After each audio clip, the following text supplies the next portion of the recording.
কেউ বলে সোনা কিনেন, কেউ বলে সোনা বিক্রি করে দেন, কেউ বলে একটু ওয়েট করেন, তারপর যা কিছু একটা কইরেন। আর মাঝখান দিয়ে আপনি কনফিউজড হয়ে যান যে আসলেই কি করা উচিত। তো আজকের ভিডিওতে আমি ক্লিয়ার করব, আপনি যদি আসলেই সোনা ইনভেস্ট করতে চান তো আপনার কি আসলে ইনভেস্ট করা উচিত হবে, আপনার কি সোনা কেনা উচিত হবে, নাকি অন্য কিছু করা উচিত হবে, অন্য কিছু কিনবেন, নাকি আপনার কাছে যে সোনাটা আছে সেই সোনাটা বিক্রি করে দেওয়া আপনার জন্য প্রফিটেবল হবে। সো এই পুরা ব্যাপারটা আজকের ভিডিওতে একেবারে সম্পূর্ণভাবে ক্লিয়ার করব। আজকের ভিডিওতে আমি সম্পূর্ণ ডেটা ফ্যাক্টস এইগুলো নিয়ে কথাবার্তা বলবো। সো এতে করে আপনাদের সিদ্ধান্ত নেওয়াটা আরো অনেক বেশি সহজ হয়ে যাবে। আর ভিডিও শেষে আমি এমন একটা ট্রিক্স বা একটা ফর্মুলা বলবো, যে ফর্মুলার মাধ্যমে আপনি খুব সহজে সিদ্ধান্ত নিতে পারবেন যে আপনার কাছে যে সোনাটা আছে কিংবা আপনি আসলে কি করতে পারেন, সোনা থাকুক বা না থাকুক আপনার কি করা উচিত, আপনি সেই সিদ্ধান্তটা নিজেই নিতে পারবেন। সেই একটা ফর্মুলা ভিডিও শেষে শেয়ার করব। তাহলে চলুন ভিডিওটা শুরু করা যাক। দেখেন, বাংলাদেশ কিংবা ইন্ডিয়ার জন্য সোনা শুধুমাত্র ইনভেস্টমেন্ট না, এটা আমাদের কালচার, আমাদের সংস্কৃতির একটা অংশ। সেটা বিয়ে হোক, কন্যাদান হোক, কিংবা আপনার ইমার্জেন্সি সিচুয়েশনে কোনো সমস্যার সেই সমাধানটা সামালটা দেওয়ার জন্য সোনার ব্যবহার দীর্ঘদিন ধরেই আমাদের এই অঞ্চলটাতে কিন্তু হয়ে আসছে। তো সেই জায়গা থেকে সোনার একটা আলাদা মর্ম মহিমা সেটা তো আছেই। এখন আপনি এই টাইমটাতে এসে, এই যে আধুনিক যুগে এসে, এখনো কি আপনার সেই সোনার উপরে বিশ্বাস রাখাটা উচিত, নাকি সেটা বোকামির ব্যাপার, সেই পুরো ব্যাপারটা বোঝার একটা জায়গা কিন্তু অবশ্যই আছে। সেই জায়গা থেকে আজকের ভিডিওতে আমি মূলত তিনটা ব্যাপার ক্লিয়ার করব। প্রথমত, সোনা কেনার সুবিধাগুলো কি কি। দ্বিতীয়ত, সোনা কেনার অসুবিধাগুলো কি কি, যেটা সাধারণত খুব একটা বেশি মানুষজন বলে না। আর তৃতীয়ত, অ্যাকচুয়ালি আপনি কি করবেন, আপনার জন্য কোনটা লাভজনক, আপনার কোনটা করা উচিত। এই তিনটে ব্যাপার আমি খুব বিস্তারিতভাবে ভেঙে চুরে আজকের ভিডিওতে ক্লিয়ার করব। তো চলেন শুরু করি। শুরুতেই আমি জাস্ট সোনার ভালো দিকগুলো নিয়ে একটু কথা বলি, যেন আপনার প্রথমেই ব্যাপারগুলা যেগুলো জানেন প্লাস যেগুলো হয়তো বা জানেন না সেই ব্যাপারটা ক্লিয়ার হতে পারে। সোনার অনেকগুলো সুবিধা আছে, তার মধ্যে আমি মূলত পাঁচটা সুবিধা নিয়ে কথা বলি। প্রথমত, মুদ্রাস্ফীতি। মুদ্রাস্ফীতির ব্যাপারটা তো আপনারা আসলে অনেকেই বুঝেন আশা করি, তারপরে আমি সহজে যদি বোঝাই। আপনার কাছে ধরেন 2015 সালে 1,000 টাকা নোট ছিল, 2025 সালেও ধরেন আপনার কাছে 1,000 টাকা নোট আছে। জাস্ট 10 বছরের টাইম লাইনটা বোঝানোর জন্য আপনাকে এটা বলছি। তো 10 বছর আগে আপনি যদি 1,000 টাকা নিয়ে বাজারে যাইতেন, 1,000 টাকা দিয়ে আপনি খাসির মাংসের কেজি, মানে 2015 সালে খাসির মাংসের কেজি ছিল 400 টাকার আশেপাশে। তো আপনি 1 কেজি খাসির মাংস কিনলেন, চালের দাম কম ছিল, 30-40 টাকা করে চালের কেজি ছিল, আপনি 1-2 কেজি চাল কিনলেন, তেল কিনলেন, লবণ কিনলেন, অন্যান্য জিনিসপত্র কিনে বাড়িতে এসে রান্না চড়াইয়ে দিলেন। 2025-এ যদি আপনি হিসাব করেন, তাহলে 1,000 টাকা নিয়ে বাজারে গেলে আপনি 1 কেজি খাসির মাংস কিনতে পারবেন না। আর এখনের সময়ে এসে সেটা তো আরো দাম বেড়ে গিয়েছে। সুতরাং একই টাকা, একই মূল্যের টাকা, যেটা 10 বছর আগেও একই ছিল এখনো আছে, 10 বছর পরেও সেই একই নোট থাকবে। 1,000 টাকা আপনি দেখতে পাচ্ছেন, কিন্তু তার মান কমে যাচ্ছে, তাই দিয়ে আপনি সমপরিমাণ জিনিস কিনতে পারেন না। এটাই হচ্ছে মূলত ইনফ্লেশন বা মুদ্রাস্ফীতি। এই যে মুদ্রাস্ফীতির কারণে আপনার টাকার মানটা কমে যাচ্ছে, এটা কিন্তু সোনার ক্ষেত্রে হয় না। কারণ সোনার দাম আগেও যা ছিল এখনো তা কিন্তু নাই। আগে যে দাম ছিল, খেয়াল করে দেখেন, এখন দাম অনেক বেড়ে গেছে। 2015 সালের হিসাব করলে তখন সোনার ভরি কত ছিল, 60,000 টাকার মতো আশেপাশে। 2015 সালের কথা বলছি। 2025-এ সোনার দাম হয়ে যায় 1,70,000 টাকা, তার মানে প্রায় 3 গুণ বেড়ে গেছে। সুতরাং 10 বছরে এই যে সোনার দামটা বেড়ে গেল, এতে করে কিন্তু মুদ্রাস্ফীতির দিক থেকে আপনি নিশ্চয়তা পাইলেন যে হ্যাঁ, আমার কাছে যদি সোনা থাকে তাহলে সময় চেঞ্জ হইলেও, সময় বাড়লেও ওই সোনার দামটা বাড়বে। সুতরাং আমার টাকার মান কমে যাচ্ছে না। ঠিক আছে। দ্বিতীয়ত, লিকুইডিটি। আপনার কাছে জমি আছে, আপনি চাইলে কিন্তু হঠাৎ করে সেই জমিটা বিক্রি করে, প্রয়োজন যদি পড়ে আপনি হঠাৎ করে ওই জমিটা বিক্রি করে টাকা পাবেন না। আপনার কাছে হয়তোবা শেয়ার মার্কেটে অনেক টাকা পয়সা রাখা আছে, আপনি চাইলে হঠাৎ করে শেয়ার সেল করতে পারবেন না, কারণ শেয়ার আপ ডাউন করে। বাট সোনা এমন একটা জিনিস, আপনি যে কোনো সময় সোনা নিয়ে যান, যে কোনো জায়গায় নিয়ে যান, যে কেউ আপনাকে ওই সোনার বিপরীতে যে বাজার মূল্য, সেই বাজার মূল্য আপনাকে সবাই দিয়ে দিবে। তাহলে সোনা অনেক দারুণ একটা ব্যাপার, যেটা আমরা খুব সহজেই চাইলে ক্যাশে কনভার্ট করতে পারি। তৃতীয়ত, সেফটি। শেয়ার মার্কেটে ধস নামতে পারে, ক্র্যাশ করতে পারে, ব্যাংক দেউলিয়া হয়ে যেতে পারে, আপনারা দেখেছেন এমন অনেক নজির। কিন্তু সোনা এমন একটা জিনিস যেটা বছরের পর বছর ধরে, সেটা আপনি যত সময়ের হিসাব করেন না কেন, দেখেন সোনা কিন্তু কখনো নষ্ট হয় না। মানুষ আগেও সোনায় বিশ্বাস রাখতো, এখনো রাখে এবং ভবিষ্যতেও রাখবে। তার কারণ পৃথিবীতে সোনা লিমিটেড, আর সোনা দিয়েই মূলত আমাদের এই যে বর্তমানে আমরা যে টাকা পয়সার লেনদেনটা করি, এটা কিন্তু মূলত শুরু হয়েছিল সেই সোনা দিয়েই। সো এই যে সোনার যে গুরুত্বটা, যে ইম্পর্টেন্সটা, এটা কিন্তু আসলে আপনি কোনোভাবেই অন্যদের সাথে কম্পেয়ার করতে পারবেন না। অন্য যে কোনো জায়গায় অনেক বেশি সমস্যা হলেও গোল্ডের ক্ষেত্রে আপনি এটুকু শিওর থাকেন যে আপনি সিকিউরিটি পাবেন, আগেও পেয়েছেন, এখনো পেয়েছেন, ভবিষ্যতেও পাবেন। চতুর্থত, মেন্টাল স্যাটিসফ্যাকশন। আপনার কাছে যদি সোনা থাকে আপনার মনে হবে যে ঠিক আছে ভাই, আমার যদি কোনো অসুবিধা হয় আমি চাইলে যে কোনো মুহূর্তে এই সোনাটাকে ভাঙিয়ে যে কোনো কিছু একটা করতে পারি। এই মেন্টাল যে একটা স্যাটিসফ্যাকশন, মানসিক একটা শক্তি, এই জায়গাটা কিন্তু অনেক বড় একটা প্যারামিটার আমাদের জন্য সেট করে, যাতে করে আমরা নিজেদেরকে অনেক বেশি হ্যাপি মনে করতে পারি যে না ঠিক আছে ভাই, ওকে আমার কাছে এইটুকু সোনা আছে, চাইলে আমি বিপদে আপদে এইটাকে কাজে লাগাইতে পারি। বা এটা অনেকের ক্ষেত্রে ভালো লাগারও ব্যাপার থাকে, অলংকার করেছেন তো সেইটাও মানসিকভাবে শান্তি দেয়। সুতরাং এটাও কিন্তু বেশ দারুণ একটা ব্যাপার। অ্যান্ড আর একটা সুবিধার কথা বলি, নাম্বার 5, গ্লোবাল অ্যাকসেপ্টেন্স। বাংলাদেশের সোনা, ভারতের সোনা, আমেরিকার সোনা, ইউরোপের সোনা, সব সোনাই এক। আপনি পৃথিবীর যেখানে সোনা নিয়ে যান, সেই দেশে গিয়ে আপনি সোনা দিলে ওই দেশের সমপরিমাণ টাকা, ওই সোনা সমপরিমাণ টাকা আপনি পেয়ে যাবেন। এবং পৃথিবীর সব জায়গাতেও সোনার দাম এক, এমন না যে এখানে একরকম তো অন্য দেশে আর একরকম না। পৃথিবীর সকল জায়গায় সোনার দাম কিন্তু একই লেভেলে চলে। সো আপনার কাছে যদি সোনা থাকে ভাই, তার মানে আপনার কাছে পৃথিবীর সব জায়গার কারেন্সি আছে, সব দেশের কারেন্সি আছে। আপনি যে দেশে যাবেন সেই দেশে গিয়ে আপনি ওই সোনা দিয়ে আপনি সেই দেশের সমপরিমাণ টাকা পাইতে পারেন। সো এটা কিন্তু বেশ দারুণ একটা বিষয়, যেটা অন্য কোনো ক্ষেত্রে হয়তোবা সম্ভব নাও হইতে পারে। এবং এইরকম আরো অনেক সুবিধা আছে। আমি জাস্ট 5টা সুবিধা আপনাদের সামনে মেইন সুবিধাগুলো তুলে ধরলাম, যেন আপনারা এই সুবিধাগুলো নিজেদের লাইফে বুঝতে পারেন, এই ব্যাপারটা যেন আপনারা চিন্তা করতে পারেন। কারণ আপনাদের একটা সিদ্ধান্ত নেওয়ার আগে যে কোনো কিছু সুবিধা অসুবিধা সবকিছু বিচার করতে হয়। আমরা তো মূলত একটা সিদ্ধান্তে আসতে যাচ্ছি যে আমার আসলেই সোনা দিয়ে কি করা উচিত। এবার চলেন আমরা কিছু অসুবিধা নিয়ে কথা বলি। সো প্রথম অসুবিধার কথা যদি বলি তাহলে মেকিং চার্জ। এই কথাটা আমরা কিন্তু সাধারণত বলি না, বা অনেকেই আপনাকে বলেন আপনি যখন দোকানে যাচ্ছেন একটা সোনার গহনা করতে দেওয়ার জন্য, এই সোনার গহনার তো একটা আলাদা দাম আছেই, মানে সোনার একটা পিওর দাম আছে। এর বাইরে ওই সোনা থেকে যে গহনাটা আপনাকে তৈরি করে দিচ্ছে, মালা হোক, আংটি হোক বা ব্রেসলেট হোক, হোয়াট এভার, ওই যে জিনিসটা, যে অলঙ্কারটা আপনাকে তৈরি করে দিচ্ছে, তার জন্য কিন্তু ভরি প্রতি এক এক জায়গায় এক রকম চার্জ করে, 8,000, 10,000, 12,000 একটা অ্যামাউন্ট কিন্তু এক্সট্রা নিচ্ছে প্রতি ভরিতে। এটা অবশ্যই জায়গা ভেদে কম বেশি হইতে পারে। সো এই কথাটা আমরা কিন্তু অনেকেই সোনা তৈরি করার সময় ভুলে যাই বা অলংকার তৈরি করার সময় ভুলে যাই। দ্বিতীয় অসুবিধা, কোনো রিটার্ন বা ইনকাম হয় না। আপনি যদি কোনো সঞ্চয়পত্র কিনেন, সেই সঞ্চয়পত্রের বিপরীতে আপনি মাসে মাসে একটা অ্যামাউন্ট পাবেন। যদি আপনি কোনো এফডিআর এ টাকা ইনভেস্ট করেন, সেখানে আপনি মাসে মাসে একটা ইনকাম পাবেন। যদি আপনি জমিতে ইনভেস্ট করেন, তাহলে সেখান থেকে আপনি হয়তো কোনো কিছু তৈরি করে বা ভাড়া দিয়ে আপনি সেখান থেকে ইনকাম করবেন। বাট সোনা কিনলে সেখান থেকে আপনার কিন্তু কোনো এক্সট্রা ইনকাম জেনারেট হবে না, ওইটা জাস্ট আপনার কাছে থাকবে।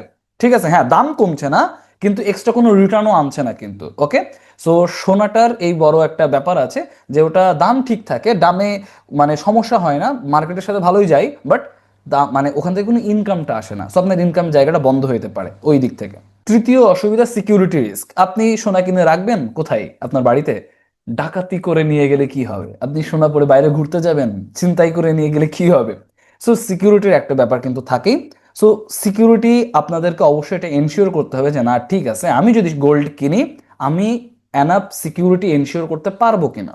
আমার বাড়িতে থাকুক, আমি ব্যাংকের লকারে রাখি, আমার কাছে সেই অ্যাক্সেসটা আছে কিনা, আমি আসলেই করতে পারবো কিনা। যদি পারে আমাকে ফাইন, না পারলে এইটা নিয়ে চিন্তা করার একটা ব্যাপার কিন্তু অবশ্যই আছে।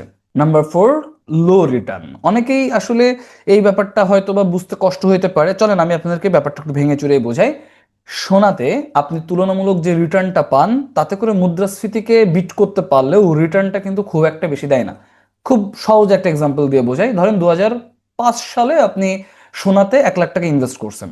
সেই 2005 সালের সোনা ইনভেস্ট করা 1 লাখ টাকা আজকের মার্কেটে এসে 2026 সাল বা এইরকম টাইমে এসে সেই সোনার দামটা হবে, সরি আপনার, হ্যাঁ ওই সোনাটার দামটা হবে 4 থেকে 5 লাখ টাকা।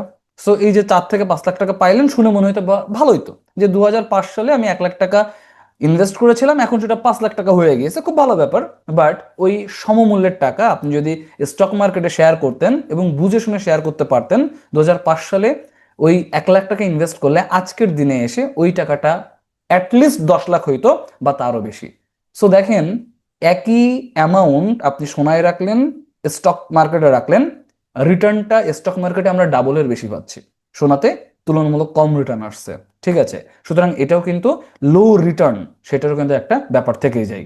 And number 5, emotional attachment. অনেকের ক্ষেত্রে সোনার ব্যাপারটা এমন হইতে পারে যে ইমোশনালি তার সাথে কানেক্টেড হয়ে গেছে। আমাদের সাইকোলজি বলছে যে না ঠিক আছে, এটা আমার মানে ব্যক্তিগত ব্যবহারের জিনিস। সো সেই ক্ষেত্রে অনেক ব্যাপারটা এমন হইতে পারে যে আপনার প্রয়োজন হলেও হয়তো আপনার মন সায় দিচ্ছে না, যে না এটাকে আমি ইনভেস্টমেন্ট হিসেবে আমি এটাকে বেচে দিই বা এটাকে আমি বন্ধ করি, মন নাও চাইতে পারে। সো ইমোশনাল একটা অ্যাটাচমেন্টের জায়গা কিন্তু থাকে।